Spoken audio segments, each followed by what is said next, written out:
good morning, or good afternoon, depending on where you're tuning in from today. My name is Rachel Wesson. I am the Events and Communications Specialist at the Center for Long-Term Cybersecurity. So glad to have you join us today for this conversation with Josh Kallmer on what is at stake in digital fragmentation. I would like to introduce our facilitator for today's discussion, Professor Steve Weber. Steve wears a few hats these days. In addition to being the faculty director of the Center for Long-Term Cybersecurity, he is also Associate Dean and Head of School at the UC Berkeley School of Information. Indeed, a man of many hats and talents. With that, Steve, good morning. Take it away, sir.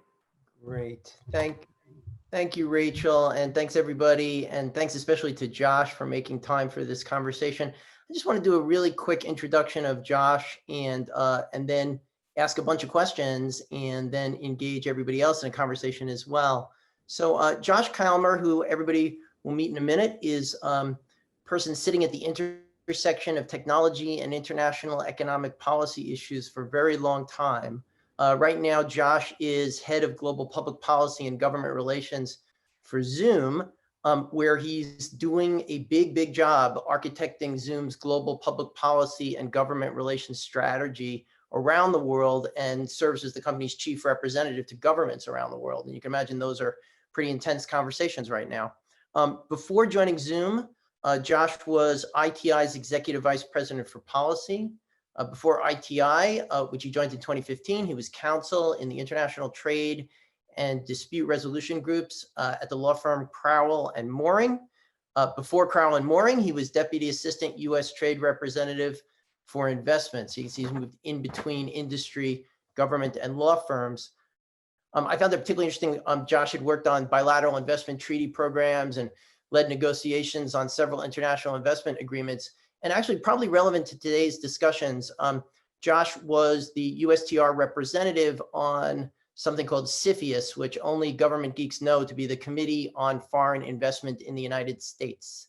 We'll forgive him the fact that he graduated from that other university in the San Francisco Bay Area down on the peninsula, and that he received his law degree from Georgetown University. So Josh, welcome. And again, thanks for making the time to do this with us today. Steve, thanks so much for having me, and thanks to Rachel and your colleague, Anne. It's really a privilege to be a part of your community today and to be able to get to know you these recent months. So Josh, before we get into the substantive stuff, could you tell us a little bit about what you can tell us about what you're working on urgently at Zoom these days? And in particular, I wonder if you just tell us a little bit about what it looks and feels like to be in the middle of a maelstrom. As we were saying earlier, you folks scaled, what, 30x over the course of just a few weeks. And it's hard to imagine another company in the digital world, or certainly in the physical world, with the exception of maybe pharmaceutical manufacturers who are now gearing up to do exactly what you guys did. What was that like? And what does that feel like from the inside? And what are you urgently working on these days?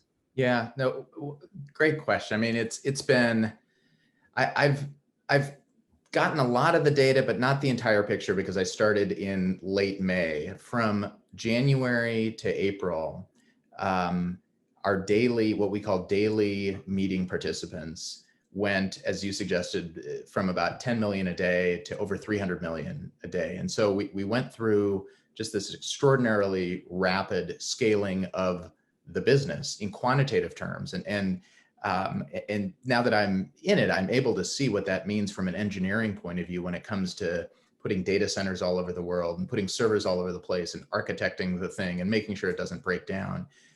It's really amazing. We handled that part extremely well. We had very few outages, service interruptions. But I think the part we didn't handle quite as well, and we're starting to handle better, are the qualitative issues about that. So we had, before March, been a company whose clients were almost exclusively large organizations, financial institutions, companies, universities, who had IT experts on their end and were able to configure things. Most of the meeting traffic was important, but it was important in sort of a narrow way to the people that were a part of it.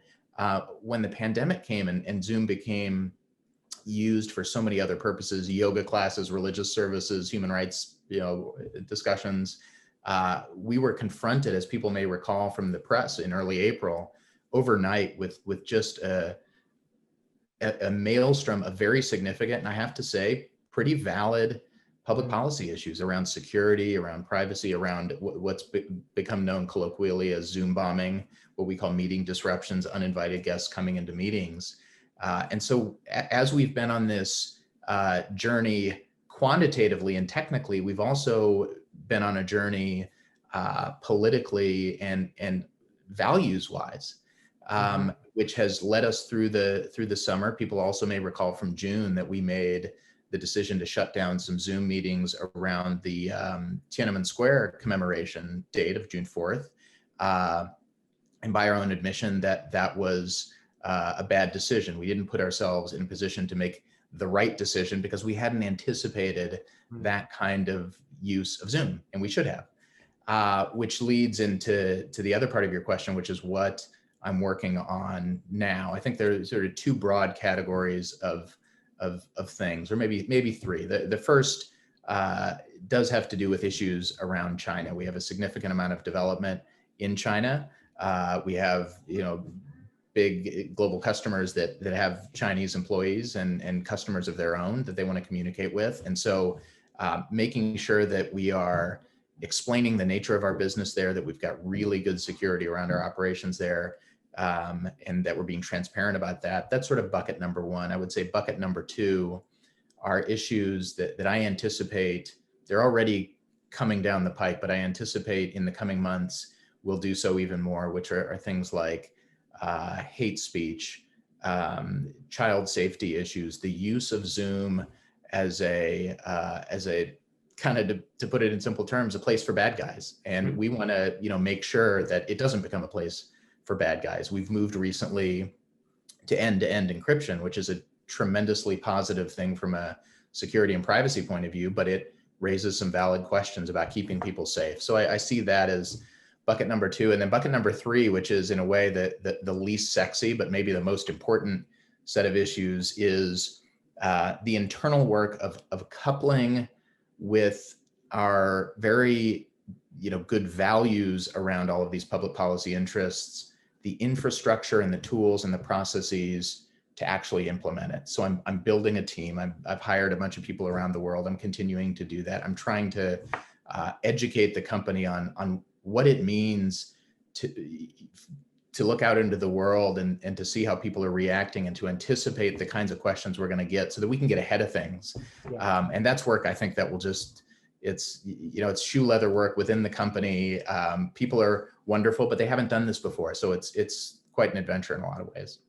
Wow, super interesting. I mean, it touches so many of the things that we here at CLTC like to think about. The one thing I'll say is, or maybe two quick things I'll say is, everybody, of course, from the beginning of the digital revolution has struggled to be able to foresee and anticipate what happens when human beings get digital technologies in their hands. Yeah. And we try hard to do it.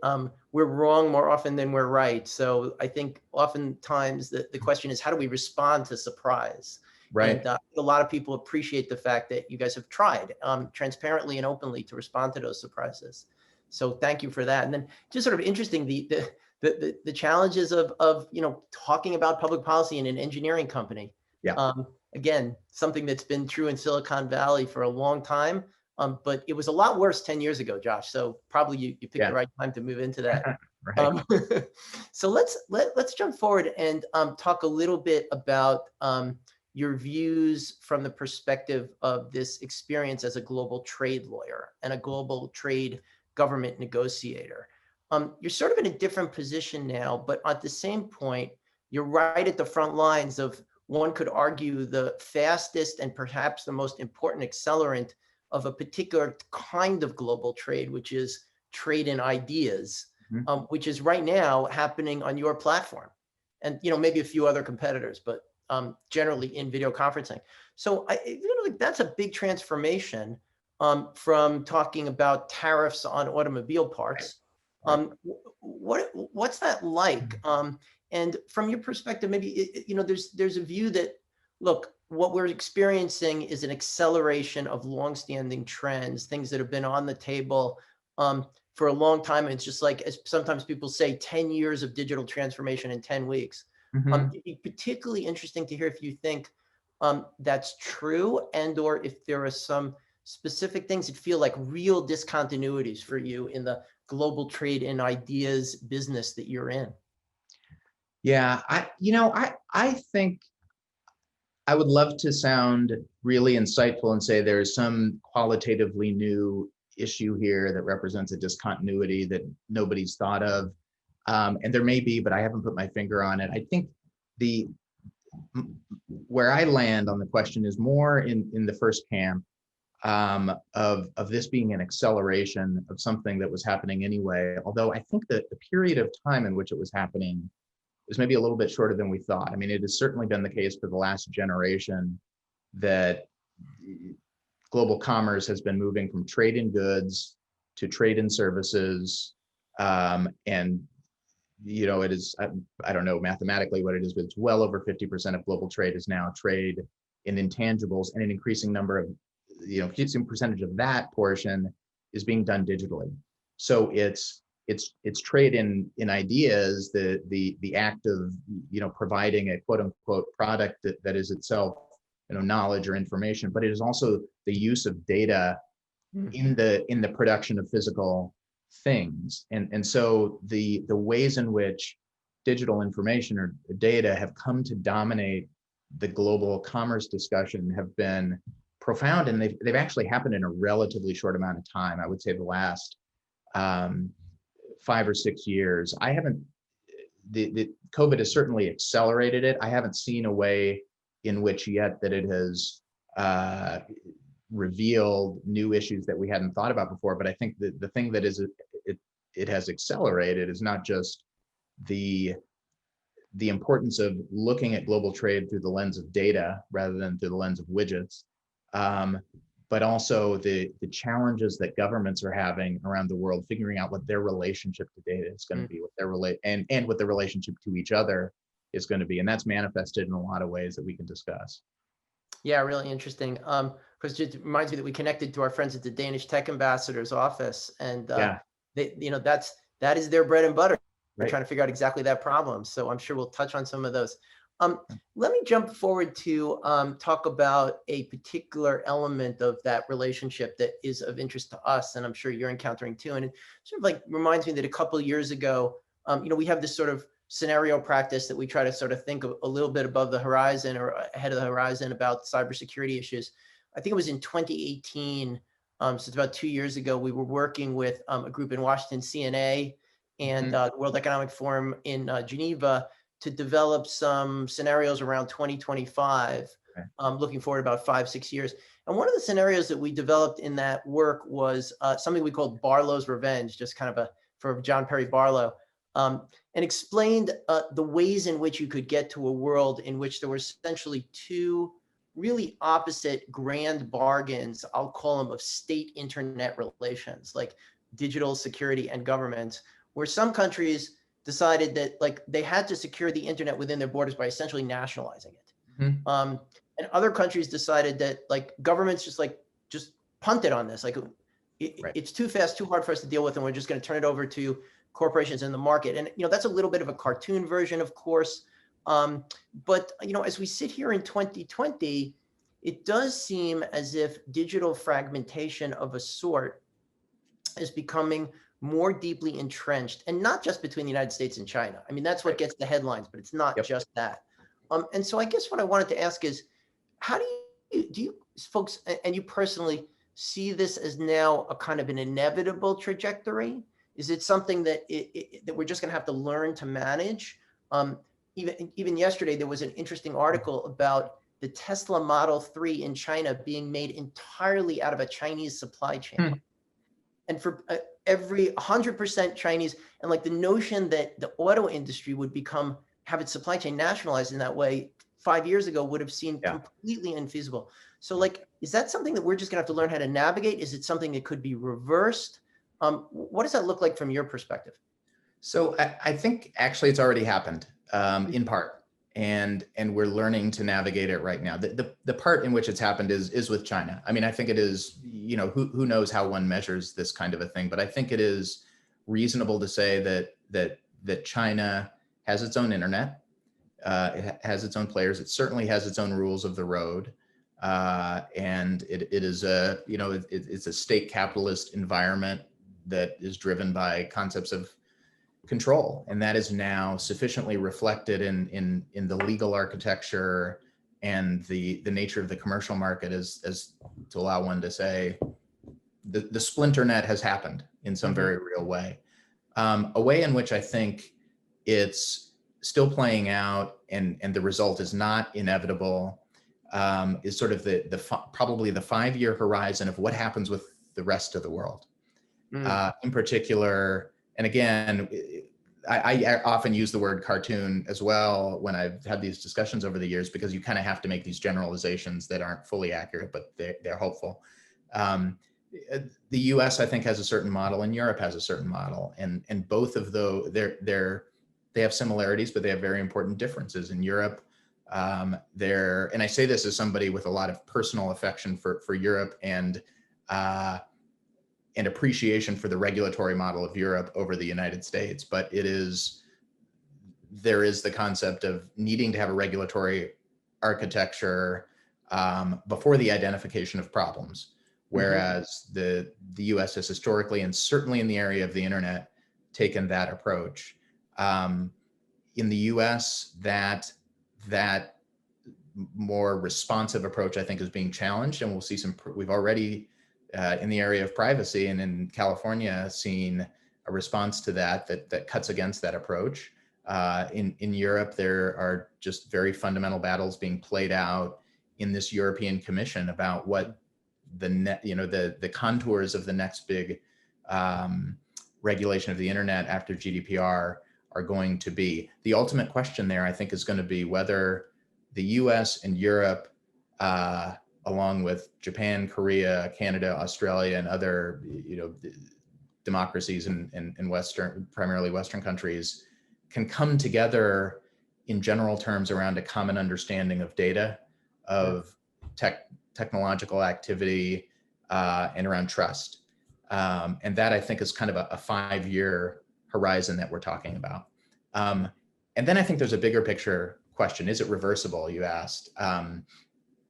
Not anytime soon. I think the overall question of kind of which way the world goes when it comes to decoupling and disaggregation is sort of a generation-long question. And we're sort of at a point, we had the Uruguay round and the WTO rules in the mid-90s that set up the global economic architecture for the last 25 years. And it's that concept that's being challenged. And so maybe it's even more than a generation, but I think it's years and years before there's some sort of real multilateral conversation about whether there in fact can be a grand bargain or a meeting of the minds at a global level around these things. Yeah, it's super interesting. I would love, well, all right. So first of all, I'm going to take 8 seconds to give a commercial plug for a project we're working on. We have a postdoc at CLTC, Nick Merrill, who has been trying to grapple with exactly the question that you raised at the beginning of that, which was, how on earth do we measure this fragmentation? And we call it Internet Fragmentation Index or Internet Nationalization Index. So small commercial plug for Nick's work. Yeah, that'd be interesting. Even more so, and maybe this isn't an answerable question, Josh, but let me pose it anyway. And see, so when you think about the trajectory of innovation in the digital environment or innovation driven by digital, it's a really different kind of, I'll call it scenario, when you're in a much more splintered environment with all sorts of different standards and supply chains that are nationalized versus a thing, sort of this middle ground, as you suggested, for the next 5 years, where we don't really know actually, versus a place where you would place a bet that actually the economics and sort of the organizational innovation politics of global scale might actually be recapturable. So maybe, I don't know how to put a question mark against that, except to say, how do you guys navigate the fact that you don't know which of those worlds you're going to live in over the next couple of years? Yeah, I mean, it is a great question. I think whether it's Zoom or any other technology company, the calculus is a little bit different because the businesses are a little bit different, and we're still sort of at the early stage of this. I mean, as a company, we have, we're obviously not happy about the fragmentation. And as I discussed earlier, we've run into some challenges in China, but I don't think that we have yet seen it impairing our ability to operate globally and benefit from scale. And even if our ability to access certain markets were really interrupted, I believe it would be a pain in the neck, but an incremental pain in the neck, not a catastrophic one. And I would contrast that with companies in a way producing physical goods that are dependent on truly global supply chains. And I mean, you mentioned CFIUS at the beginning, which for people who aren't familiar with it is the National Security Review Mechanism in the US for foreign investments. The US is now adding to CFIUS a whole range of other regulatory sort of gatekeeping mechanisms and restrictions on the ability to export, import, transact with, use technologies, goods, services in ways that are, will certainly create challenges for a company like Zoom, but I think much more significantly interrupt the operations of hardware manufacturers. Semiconductor companies are the ones we've seen mostly in the news lately. And then, automotive manufacturers, airplane makers, most goods now, it's kind of become trite, but it's, a computer on wheels or a computer with wings or a computer, whatever. That's where I anticipate the really heavy economic effects happening, but certainly we're not happy about it. I think it's just less profound right now. Yeah, really interesting. Of course, the Chinese are now responding in kind with a bunch of restrictions on exports as well. So you can sort of see that dynamic of if the world's moving in that direction, you don't want to be the last person to jump on that bus. Right. It does feel like it's not exactly Smoot-Hawley tariff downward spiraling, but there's a little bit of a first mover or second mover disadvantage. You start to feel kind of emerging. So that's going to be pretty interesting. Let's talk about something a little bit closer to home, geographically and time-wise. So, we live on the West Coast, but we've heard there's an election coming up in Washington, D.C. Yeah. Or with results, so we hear something about that. And so you must be thinking about the policy agenda that's relevant to the place you work, probably regardless of what the outcome of that election would be. We don't know what it's going to be. So it would be really interesting if you could share with us some thoughts about what you kind of anticipate might actually be on that policy agenda in the first, say, 100 days or 6 months or something of a new administration. And even more so, Josh, are there things that you think really should be on that policy agenda that are not? I would answer that, I think, in two ways. One is what specific topics will be or ought to be on the legislative, we're actually making laws kind of an agenda, as well as the broader geopolitical agenda of whatever administration comes in. I think one thing that will not change is the antipathy around China. I mean, it is along with antipathy for big tech, it seems like it's one of two issues that are bipartisan, and there are really no others in the world. So even if Biden wins, I think the flavor will be different, and we'll probably start moving in a more productive direction tactically. But the overall view that we are in a generation-long, you can use the term Cold War or other kind of challenge, but like really key struggle with China over the commanding heights of the future, which are mostly technology related. I don't think that changes. And so in that context, though, I do think with a Biden administration, you would have people more committed to the kind of multilateral cooperation that I think you need, as I was saying earlier, to achieve some sort of meeting of the minds around data and around technology and around the rules of the road, and perhaps updating the WTO and so forth. On the legislative agenda, the actual lawmaking part of it, I anticipate we will see more work on privacy, but I'll qualify that in a minute, just because federal privacy legislation has had some momentum for some time. I think what the two most significant things we'll see that we're focused on as a company, and I think the industry is a re-examination of the fundamental rules around what's called platform liability or intermediary liability. People are probably familiar with Section 230 of the Communications Decency Act, the 26 words that created the internet. It will take some time, but I think that there probably will be legislation that cuts into in some way that the liability protection that internet platforms have enjoyed for 24 years. The second thing is the topic of antitrust and competition. And we all just saw, of course, the DOJ opening the case against Google, but that I think will be a more broadly described or pursued initiative that will mostly focus on the big four, but that I think also creates interesting questions for a company like Zoom and other companies that have accelerated in recent years. If some of the fundamental principles of antitrust law change, that could change the analysis of market position for a lot of different companies. I have a hard time thinking of something. I think you asked, is there something that should be on the agenda, but that is not?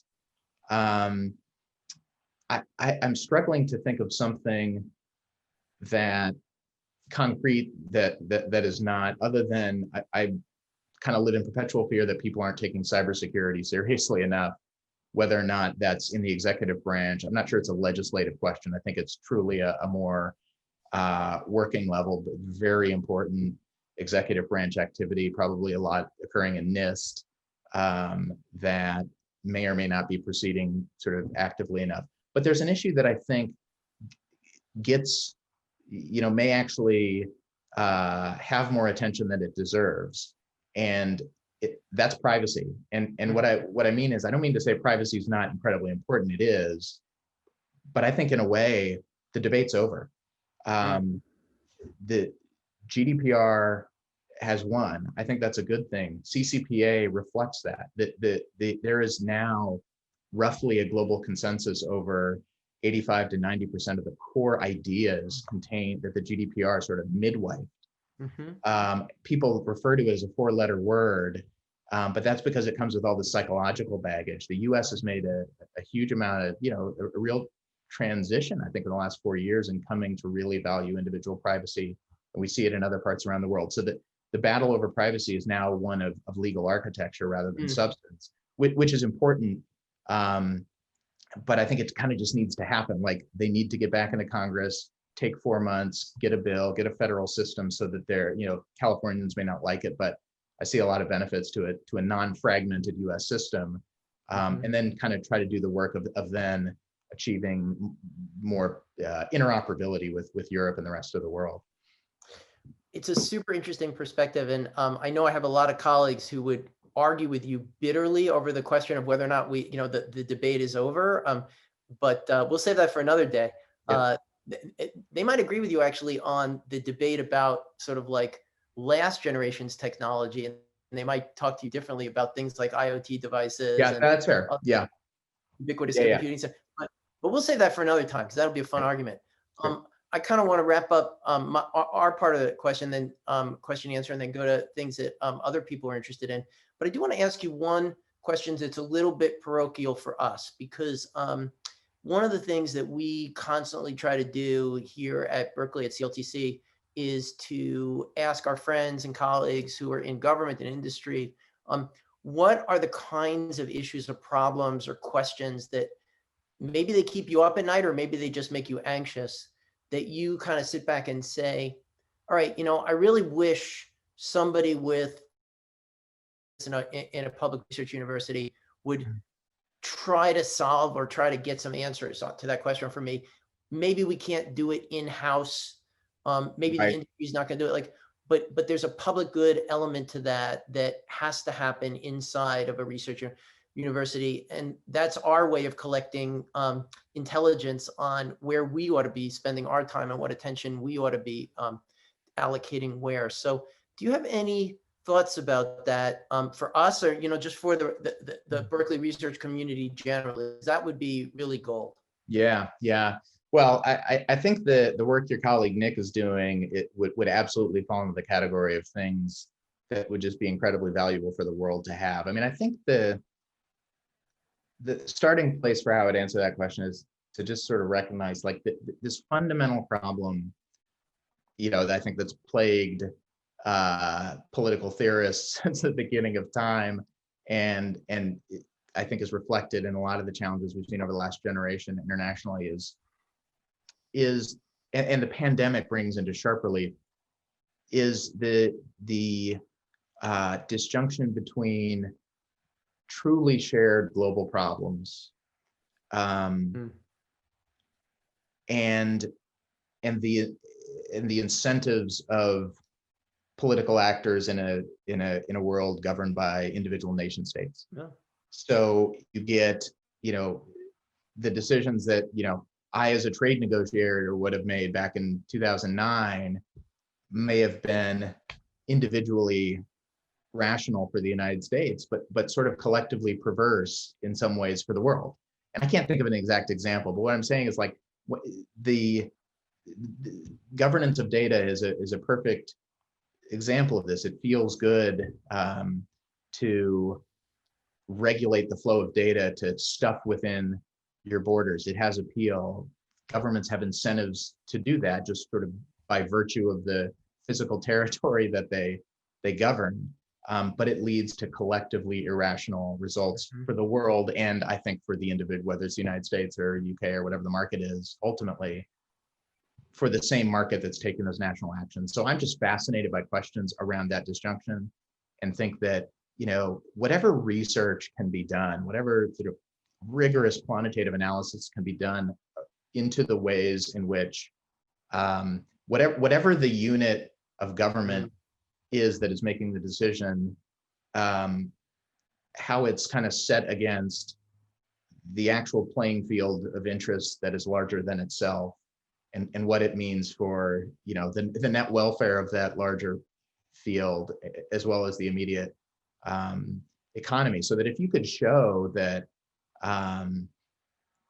not that the Chinese would probably be all that impressed by this research, but if you could show that over time, China's creation of its own internet and its own rules and its, the Chinese firewall and so forth, were creating a loss of economic welfare of, this group of Chinese citizens or this industry in China in the amount of X. I just think those are great stories to be able to tell, or, vice versa. And people try to do it a lot in Washington. They'll do analyses broken down into each of the 435 congressional districts. And, how is the step you're taking consistent or inconsistent with the interests of this factory in your district? I don't know if that's kind of too mundane for the kinds of things you would look into, but those I think are the questions that we really struggle to get data around to help improve public policy. It's really interesting, just quickly reflecting on that. We have this just incredibly powerful example of that everybody has lived through, which is around even just like the export of personal protective equipment. Around that it's a short-term emotional, and we're going to see it with vaccines too, most likely. And we often talk about here, Ann Cleveland, the executive director of CLTC, talks about amplifying the upside of the digital revolution. And when I think about that, you've just laid out, well, here are the opportunity costs of what we can't do because we're succumbing to that nationalist impulse in a bunch of different ways. The idea of quantifying that in some fashion is really, really interesting. Obviously hard to do. Everybody kind of knows it's out there, but we don't know just how big it really is. Right. Right. And so, okay, we'll take that back. All right, I want to switch over to take a breath, Josh, and I Great. want to switch over to some questions that people are asking. So let's see. Yeah, okay. So this is certainly of interest to us.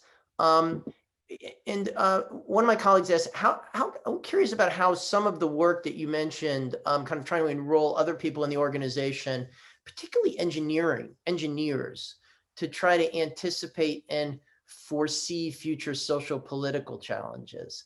Are there sort of tools, processes, framings, ways of working that, again, it's sort of about the interaction between people who are working in the realm you're working in, the engineering culture, which typically doesn't, necessarily want to try to go there. Have you found ways to do that effectively? Because it's something that we struggle with and would love to do better. Yeah, it's a perennial challenge, and I'm only now, after almost 5 months at Zoom, beginning to do that in a meaningful way myself. I mean, what I observed when I was at ITI and sort of representing this industry was that there was a real sort of continuum of how successful companies were at doing that, and I saw it played out most particularly in the work we did around technical standards, which is where there was sort of a daily intersection between engineers, very technical people, and policy people, because that was the nature of the work. And so I saw indirectly there were some companies whose policy people that work on standards issues were just very intrepid and good at plumbing the depths of their companies to figure out, here's the expert on this electromagnetic compatibility issue. I really need to get to know this person and know what this issue is, and help them understand what's at stake if the standards regime around this topic turns out poorly, versus companies who didn't do that as much. And so I don't think there's anything other than just a lot of hard work and comfort as a relatively non-technical person in kind of getting deeper into a technical environment and asking a lot of stupid questions, and trying to create rapport with people who reasonably are not focused on the political issues. I have not found anything that really short circuits that hard work that I think one has to do within a company. The benefit, I mean, I hate to use the word benefit, but I guess the silver lining that Zoom had of everything we went through was that it was so public, and it was so painful. And we have a CEO who's an engineer, and he was on the front line of it, that there was a way in which it hit home for him and many of our engineers pretty immediately. But that's quite a different thing than actually having engineers anticipating or spotting issues, or just asking the question, is this feature change that I'm about to implement something that somebody could be concerned about at that level of generality? And I think that's what I hope for, is just that asking the question, bringing in me and my colleagues into the conversation, and trying to connect those dots before stuff gets baked.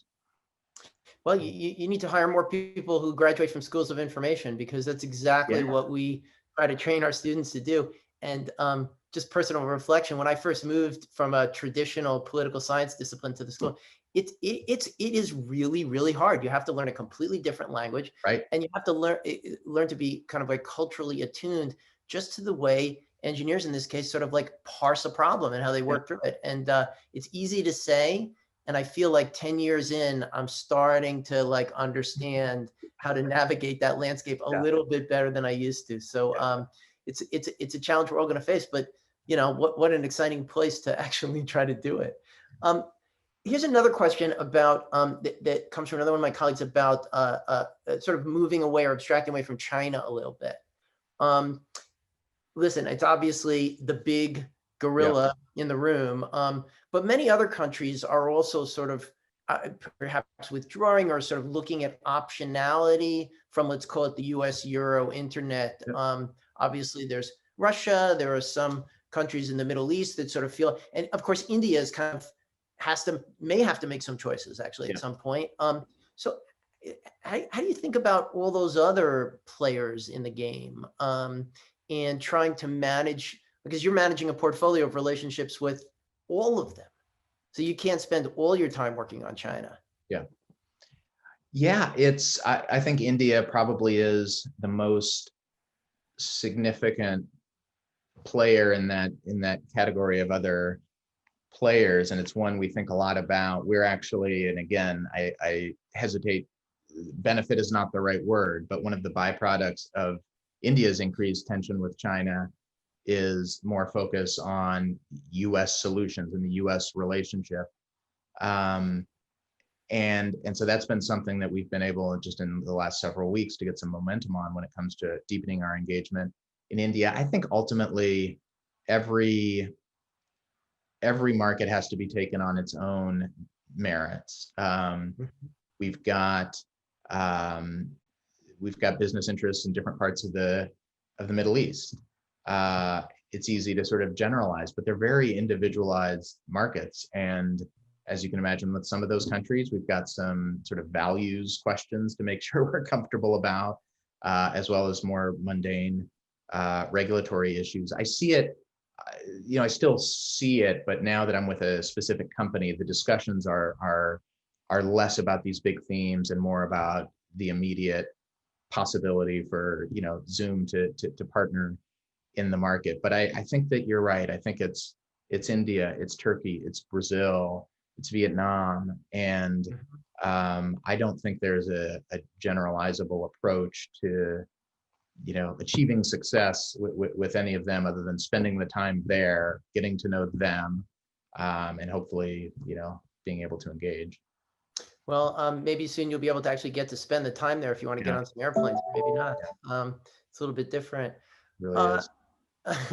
So a question, I want to flip back actually to something, because you said something earlier, which, obviously resonates for us about, I think you put it like, boy, I just worry, are we actually really paying enough attention to digital security issues in the midst of all this? And so one of the things that we've been working hard at is trying to find sort of non-obvious and non-traditional channels to drive that message to the people who matter. And so, for example, we've been working with groups of boards of directors to, as a sort of okay, the CISO knows this stuff. The engineers, at least in the security operations, know it. Sometimes people don't know it, and that's a lot of our effort has gone there. But increasingly, we've been looking at boards as a kind of another driving force on management and product design and other things. Just be curious if you have thoughts or had reflections. Is Zoom's board, to the extent you can discuss it, sort of forcing that, is it acting as a forcing function for you folks? Do you have to drive it from management to the board, or how does that look and feel inside Zoom? Again, to the extent that you can talk about it. Yeah, I think my limitation on discussing it is more just based on, partial limitation on my own knowledge of it. But, I'll keep it in general terms. I think, and again, this is the first company I've worked in, so I have a sample size of one in terms of direct involvement. But I find this group of people to be much more engaged and smart and thoughtful about these issues than I would expect most boards are. We brought on HR McMaster actually around the time I was hired, and he's making an incredible contribution. He's a great colleague, and there are multiple other people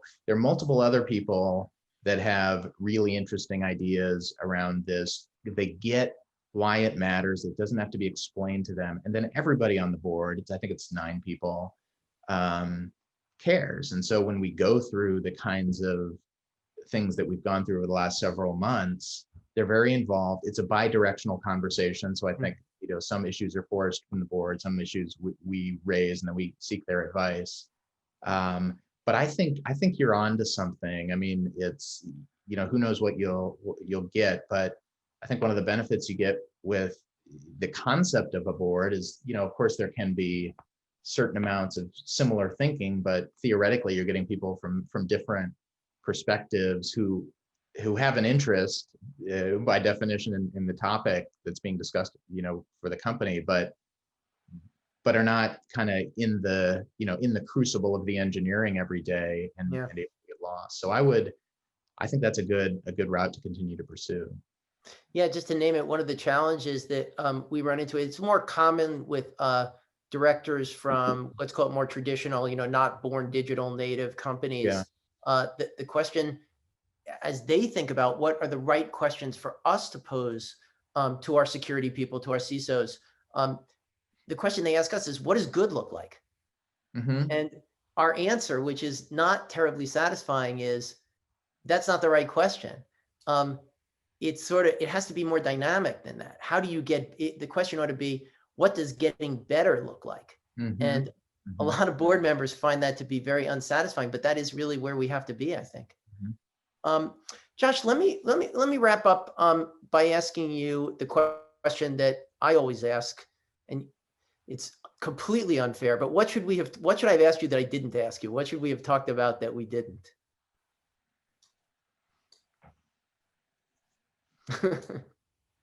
That is a great question.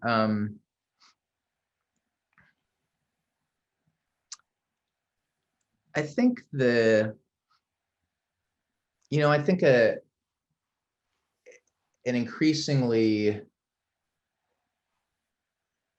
important theme, and the reason I'm sort of struggling with this is because we've really talked about quite a lot. So virtually everything important we've touched on, I think. Well, actually, I have a two-part answer.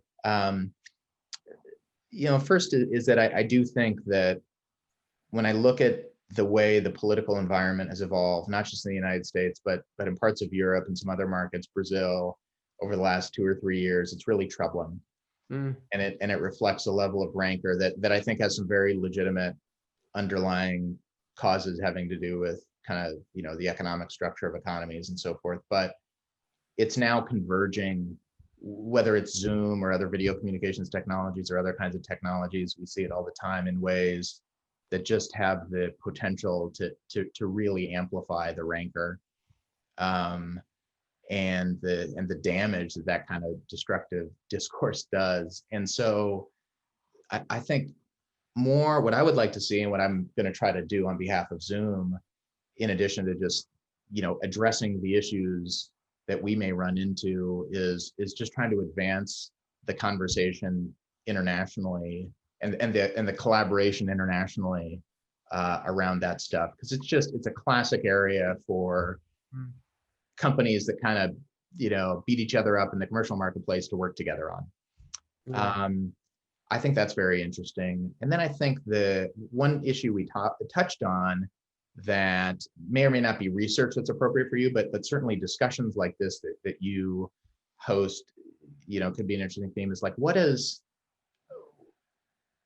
what kind of international institutions, or what's the next generation, say, of international institutions that could be fit for purpose for where we are now versus where we were in 1994 when the WTO came into being. And what does it look like? And it's a set of institutions around, not just around trade or even trade in data, but around security and around digital taxation and around technical, again, the different ways in which the global battles over technology are going to be played out. What is the what's the Congress of Vienna that we need to bring about, or what's the Versailles discussion, whatever, choose your international conclave. I don't know if that's something that would be within your remit, but I just think it's where this conversation needs to go to really have some sensible outcomes when it comes to all this fragmentation that we're seeing. Yeah, it is absolutely within our remit. I'll just take I'll take Bretton Woods over Congress of Vienna anytime. Fair enough. So listen, thank you so much for making the time. This has been extraordinarily rich and given us a lot of, I would like to continue this conversation for another couple hours, but I bet you got some other work you have to do today. But we really appreciate you making the time. And maybe this sounds kind of cheesy, Josh, but forgive me. having an email with a exchange with a colleague earlier this morning who suffers from migraines, as I do sometimes. And she said, oh, Zoom gives me migraines. And my response to her was, yeah, but imagine what this experience of COVID-19 would have been like without Zoom, Right. without advanced video conferencing. So thank you for what you guys are doing. Well, thank you, Steve, and to everybody for having me. And it's funny you say that, because my wife suffers from migraines as well, and she's a psychologist. And as we speak, she's in the adjacent room doing, a full day of sessions. And she recognizes as painful as it can be to be able to do this. And I appreciate the sentiment. I have, I feel like I'm starting to get to know the company and able to make an impact. But I just have so much awe of all the engineers and of Eric, our CEO, and all the people. It's just what they've been able to do. So in that regard, I still consider myself sort of a fan and a spectator rather than the recipient of credit. But I appreciate you saying it. It's really nice. I'm going to kick it back over to Rachel to just do some last logistics stuff. And over to you, Rachel.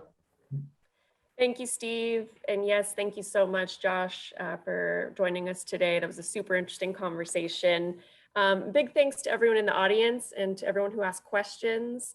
Again, we're just really glad that you all could join us today, whether it's your first time or your fifth time coming into our orbit here at CLTC. We thank you for your participation. And finally, we'd also like to give a huge thank you to our CLTC funders and supporters who help make this work, these events possible. And we hope you'll stay in touch. So Josh has kindly agreed to share his email address, and here's our contact info here at CLTC if you wish to stay in touch with us and the important work that's happening here at UC Berkeley.